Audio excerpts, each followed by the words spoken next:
Meus amigos e minhas amigas, aqui na Livraria Entre Livros, Sarau 16, conversa agora com o Eduardo Prazeres, que está nos trazendo o segundo livro da sua trilogia do Crispim. Primeiramente foi o Crispim e a Sétima Virgem. Agora o Eduardo nos traz A Fortaleza de Crispim, o segundo livro dessa trilogia fantástica, dessa ficção rica de suspense, essa coisa que é uma marca dos livros do Eduardo. Então, Eduardo, a gente teve conversão do ano passado, né? Lá no Teatro 4 de Setembro, né? Quando você estava nos trazendo o Crispim e a Sétima Virgem, né? Exatamente. E agora você acabou de nos trazer A Fortaleza do Crispim, que está chegando a hora de ser lançado aqui em Teresina, né? Isso. Me fale aí, tal. Vamos começar com o Crispim, para a gente ir andando com ele, para a gente conhecer o Crispim e chegar agora na Fortaleza. Okay. Vamos partir da Sétima Virgem. Ok, vamos sim. O Crispim e a Sétima Virgem, inicialmente era o projeto de um livro só, né? Mas acabou que o livro encerrando com o final em aberto. Eu sempre gostei muito de livros com final em aberto, né? Desde quando eu li o Guarani, do José de Alencar, que tem aquele final lá, né, com o herói da história, o Peri e a sua amada Ceci descendo, né, naquele tronco, e a gente esperando que era que ia acontecer ali. O livro simplesmente acaba, né, e ele diz, tu viverás, sim, mas e agora? Né? Inicialmente eu vivi um incômodo muito forte, mas depois eu comecei a ler outros livros com o final em aberto, e isso virou meio que um fetiche para mim. Eu comecei a gostar, eu pensei, poxa, é genial, né? Porque assim, se coloca um ponto final no livro, mas a história não acaba. É como a história da vida, né? Ao final dessa entrevista, nós vamos ter meio que contado um conto, né, para o telespectador, vamos para as nossas casas, nós colocamos um ponto aqui no programa, mas as nossas vidas continuam, né? E as histórias são assim. Então eu passei a gostar muito de histórias com o final em aberto. E ao fazer isso com o Crispim e a Sétima Virgem, eu percebi a possibilidade de uma continuação, né? Mas aí eu meio que introjetei essa ideia e tudo, só que o público, ao perceber, né, esse final em aberto, o público começou a me cobrar uma continuação, sim, né? Sim. O livro conquistou um público surpreendente, sim, foi adotado por mais de 20 escolas aqui em Teresina, né, faculdades, e conquistou um público muito maior do que o que eu esperava. Claro, não vou usar de falsa modéstia e dizer que não esperava que o livro, né, conquistasse um bom público. Eu esperava sim, mas isso acabou superando as minhas expectativas, né? E o público começou a cobrar, sim, o livro terminou em aberto, e agora? O que é que vai acontecer com o Crispim, né? A gente ouviu essa lenda, que é a lenda do Cabeça de Cuia, né? Claro, o livro é uma adaptação da lenda. A gente ouviu essa lenda a vida inteira, e agora que tem um romance sobre ela, você deixou assim, em aberto, e agora? Como é que faz? E aí isso alimentou muito o meu desejo, né? Que já existia de continuar a obra. Eu pensei, tá, então não tem jeito, eu vou levar adiante sim. E aí eu pensando em quantos livros seriam, eu acabei traçando o projeto de uma trilogia. Eu acho que uma trilogia fecha bem. Gosto de sagas longas, mas na nossa época muitas vezes a pessoa não tem nem como acompanhar uma saga de 6, 7, 8 livros, né? Pois não. O leitor jovem acompanha, geralmente acompanha, mas eu defini que seria uma trilogia, né? Eu gosto mais do formato trilogia. E aí eu tracei o projeto. O livro 2 se chamaria Fortaleza de Crispim, né, que é este do qual nós estamos falando agora, estou lançando agora, que ele pega um mote, né, de um acontecimento do livro 1, não posso aqui dar muitos spoilers, mas ele pega a morte de um personagem do livro 1, né, e pega isso como mote, e esse mote vai alimentar toda a trama do livro 2, né, A Fortaleza de Crispim, sim, que é o livro do momento, onde, para quem leu Crispim e a Sétima Virgem e achou que havia muito suspense e mistério, pode ter certeza que no A Fortaleza de Crispim vai ter em dobro, né? Vai ter em dobro. Quer dizer, a prática já foi ensinando, né? Aí ensinando. O escritor foi se aperfeiçoando no suspense aí, não é? Sim. Para enriquecer mais a história da Fortaleza do Crispim, o livro 2, né? Com certeza. Quer dizer, então, sem querer passar, né, o carro na frente dos bois, você fez o primeiro, Crispim e a Sétima Virgem, o segundo, A Fortaleza do Crispim, e esse terceiro livro, você já está gestando ele, você já está trabalhando ele para fechar a trilogia já? Sim. Hoje eu uso toda uma técnica, né, de criação literária, trabalho com storytelling, trabalho com técnicas narrativas, né, aprendida durante todos esses anos de prática com escrita. E antes de partir para a escrita do livro propriamente dita, eu traço todo um projeto do romance, né? Então, como eu estou lançando o livro 2 agora, nesse exato momento eu estou trabalhando esse projeto, né, do livro 3, que se chama Para Sempre Crispim, né? Já estou numa parte bem avançada do projeto, que é a definição das cenas, né? Já estou fazendo o projeto de cenas.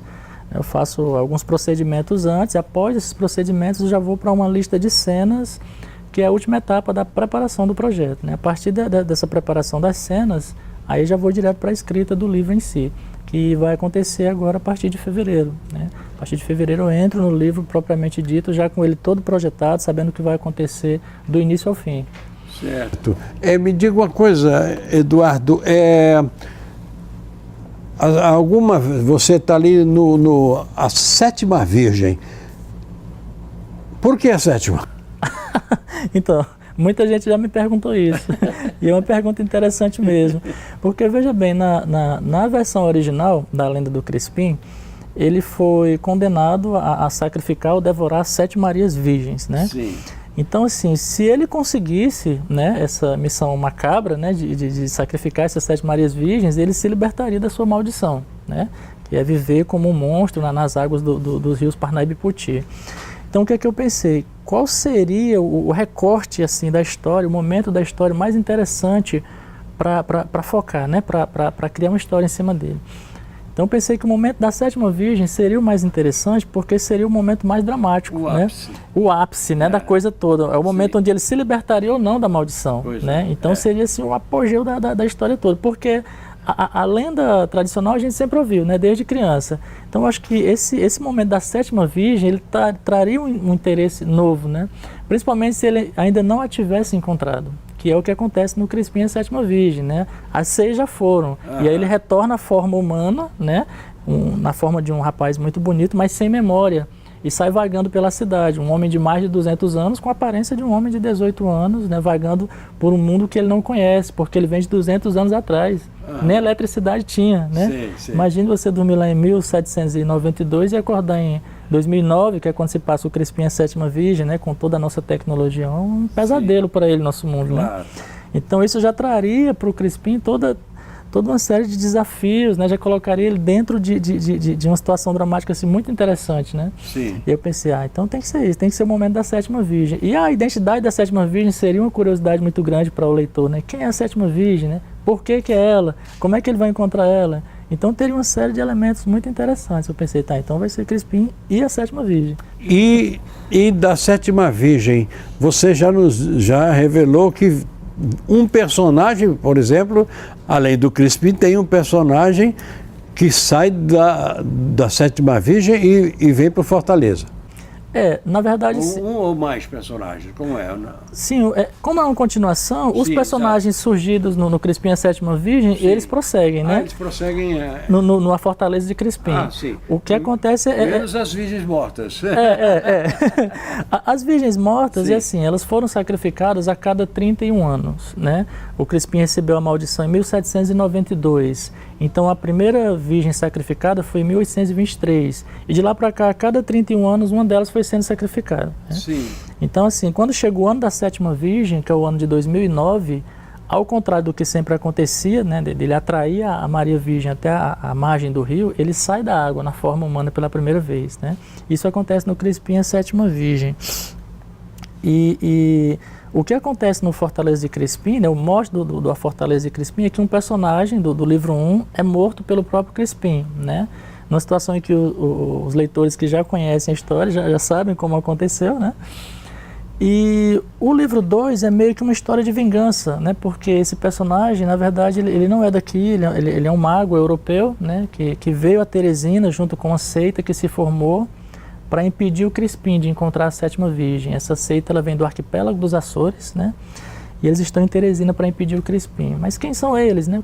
Como é que eles cobriram a história do Crispim? Aí eu não posso estragar a leitura dos leitores que ainda não conhecem o Crispim, a Sétima Virgem. Mas um desses personagens que vem a Teresina, ele acaba num momento de batalha com o Crispim na sua forma monstruosa, né? Porque ele vai viver metamorfose, né? Ele vai se transformar, ele acaba perdendo a vida, né? Durante essa batalha. E no livro 2, no A Fortaleza de Crispim, um irmão desse personagem vem a Teresina para vingar, né? a morte do seu irmão, com uma arma especial, da qual não vou falar muito, né, que é a única arma capaz de destruir o Crispim agora. Sim. E aí essa história de vingança vai alimentar toda a trama, mas assim, apesar de ser meio que um spoiler, não é totalmente, a partir desse acontecimento, desse fato, né, dessa vinda desse personagem, a Teresina, para se vingar do Crispim, muita coisa vai acontecer, né, isso vai desencadear uma série de outros acontecimentos, né. O Crispim agora tem amigos humanos, né? Ele conseguiu, durante o livro 1, se relacionar com pessoas que tentaram ajudá-lo, né? Muita coisa foi revelada sobre o Crispim. Até então, na lenda original, o Crispim, para todos nós, era um matricida, né? Era um monstro, um homem que enlouqueceu e assassinou a própria mãe, que era uma coisa que sempre me incomodava muito quando eu era criança, que eu ouvia essa lenda, porque o Crispim era meio que meu herói. Mas como é que ele podia ser meu herói se ele tinha matado a própria mãe, né? Claro. O meu intelecto não aceitava isso. Não, que herói é esse que matou a mãe? Ele não pode ser meu herói assim. Será que não houve um mal entendido, né? Será que não deu alguma coisa errada ali? Não foi ele? Então, assim, eu brinco com todas essas informações, né? Para construir essa trama de suspense, de mistério, que é o que alimenta o interesse do leitor, né? De pegar um livro e não saber exatamente onde é que está pisando, saber que numa cena ou noutra o tapete dele vai ser puxado, ele vai ver que as coisas não eram bem assim. Eu acho que esse tipo de leitura é mais instigante, né? Sim. Me diga, o Eduardo, essa sua literatura fantástica, né? Vamos dizer assim, sim, né? Sim. Entre a ficção, o real, o imaginário, o inimaginário, não é? Para você casar o encontro desse ser irreal com os seres reais, com os seres reais e tal. Como você faz esse trabalho? Como é que você desenvolveu? Em quem você bebeu? Influências que você recebeu, que você leu, para que isso fosse a história da tua literatura até então, nessa saga do Crispim? Certo. Tem todo um leque aí de autores, né? Tem toda uma lista aí de autores que realmente contribuíram muito para isso. Eu sempre gostei de literatura fantástica, né? Sim. E um escritor que faz isso, que você falou divinamente bem, né? De entrelaçar o real com o fantástico, com o imaginário. Aliás, a literatura dele é totalmente indefinível, assim, é o Kafka, né? O Franz Kafka. Ele escreve a Metamorfose, né, dele, né? A Metamorfose, por exemplo, né? Ele conta uma história totalmente absurda, mas faz ela parecer totalmente crível, real, né?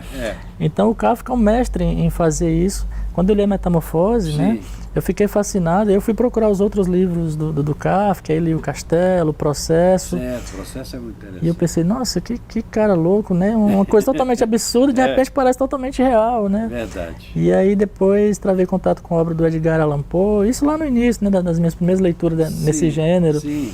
E aí fiquei mais fascinado ainda. Na literatura brasileira, infelizmente, nós não temos ainda uma tradição consolidada, né, de literatura fantástica. É verdade. Esse movimento começa a acontecer hoje, principalmente com jovens escritores, né, alguns já com carreira literária consolidada, né, carreiras lançadas há menos de 10 anos, que, pelo menos em termos de mercado, já estão consolidadas.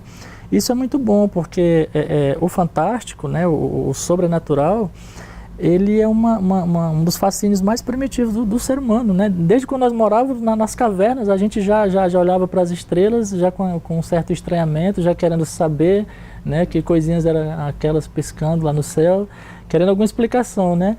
E o fantástico, ele alimenta esse interesse do ser humano na essência daquilo que ele é, em termos de buscar uma explicação além, né? Uma explicação que que seja mais abrangente, né? Dos porquês da vida, né? Por que estamos aqui, quem somos nós, essas perguntas que já são até clichês, mas que nunca foram são reais, nunca foram totalmente respondidas. Claro, né? verdade. E Eduardo, quero eu crer que, inclusive, a sua literatura, ela tem que ser muito cuidadosa também, acho eu, para que você não extrapolem né, para que ela não se torne absurda. Perfeito. Você entendeu o que eu quero falar, não é? Perfeitamente. Então, eu acho que você tem que ter muito cuidado até onde você vai esticar, né? Para que não rompa, né? Para que não deixe de ser crível, né? Com certeza. Porque a magia reside justamente nisso, né? Em você contar na possibilidade de você exatamente, acreditar nela, exatamente. Né? Você vê que está lendo uma história fantástica, mas ao mesmo tempo tem a impressão de que poderia sair na rua e ver aquilo acontecer na sua frente, perfeito, né? Perfeito. A alquimia da coisa toda é essa, né? Sim. E esse é um ponto que o escritor precisa encontrar, né? Na sua escrita. E aí onde entra o trabalho de reescrita, né? Porque já tem até o provérbio, né, de que o que transforma a escrita em arte é a reescrita, né? Então, assim, a gente escreve ali aquele esboço, mesmo em cima de um projeto e tudo, mas colocou o ponto final, aí é que a história começa, né? Aí é que a história começa, porque aí sim você vai ler, vai lapidar, né? Vai ver o que é que tem de excesso. Não tô falando de termos de correção gramatical, nada disso. Eu tô falando mais de lógica da coisa toda, né? de coerência da história, para chegar a isso que você está falando, a esse efeito, né? De fazer o irreal parecer crível, né? Parecer real. Sim. Então, eu estou vendo aqui também uma coisa, Eduardo, dá para perceber que você trabalhou mais.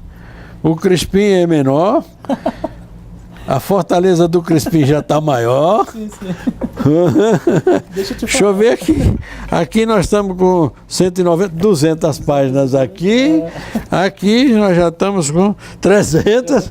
Rapaz, olha aí, o Crispim está dando trabalho. Deixa eu te falar, esse formato do Crispim a Sétima Virgem, que é o 14x21, foi o formato da primeira edição, né? Que eu fiz pelo CIEC.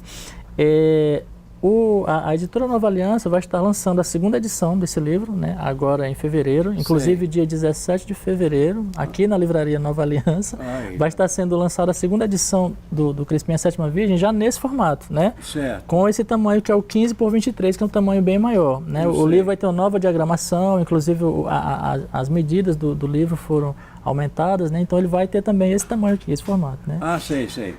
Claro que o que houver de aumento aqui no tamanho não vai ser o aumento do texto, é o mesmo texto, tá? O texto permanece inalterado. É mais uma questão da diagramação, né? Sim. O espaço físico do livro vai ser melhor trabalhado para que ele feche com esse volume, porque como é uma trilogia, é interessante que os livros dialoguem, né?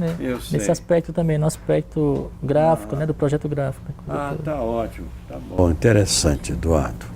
Pois é, meus amigos e minhas amigas, Sarau 16 aqui na Livraria Entre Livros conversou com o escritor Eduardo Prazeres, né, nos falando do seu livro passado, Crispim e a Sétima Virgem, o livro atual, A Fortaleza de Crispim, o livro 2, e vem aí o terceiro e último dessa trilogia do Crispim, tá certo? Então, vou pedir ao Eduardo para nos informar novamente sobre o lançamento aqui na Livraria Entre Livros no dia 17 de fevereiro, é isso, Eduardo? Exatamente. Que dia da semana que é? É numa sexta-feira. Sexta-feira. O livro vai ser lançado aqui na Nova Aliança, o lançamento A Fortaleza de Crispim, o lançamento oficial que já está nas livrarias, mas o lançamento oficial dia 17 aqui na Nova Aliança, junto com o relançamento do Crispim a Sétima Virgem, né? O lançamento da segunda edição do livro é publicado pela editora Nova Aliança. Muito bem. Eduardo Prazeres, então, A Fortaleza de Crispim. Sarau 16, só para vocês. Meus amigos e minhas amigas, infelizmente estamos chegando ao final de mais uma edição do seu Sarau 16, que eu juro que é feito com todo carinho. Só para vocês. Como faço sempre, quero agradecer à equipe que me ajuda a fazê-lo, começando aqui pelos nossos estúdios, com o Carlos Belo e o Volmar. Nosso câmara externa, Edenilton Terço, filho da dona Naí, que tem 86 anos e está estudando inglês. Olha que maravilha! É sempre tempo, o tempo não para. Parabéns, que sirva de exemplo. Quero agradecer a turma lá no Switch, Cadu, Guilherme e a Kelly, nossa editora, a querida Raitinha, diretor operacional Jairo Araújo, diretora-geral da TV Assembleia Cristiane Sequef, presidente da Assembleia Legislativa do Estado do Piauí, deputado Temístocles de Sampaio Pereira Filho, obrigado pelo prestígio de sua audiência. Fiquem com Deus, eu vou, mas eu volto. Terças, 21 horas, sábado, 19 horas. Espalhem, espalhem. Ei, você aí, me dá dinheiro, hein?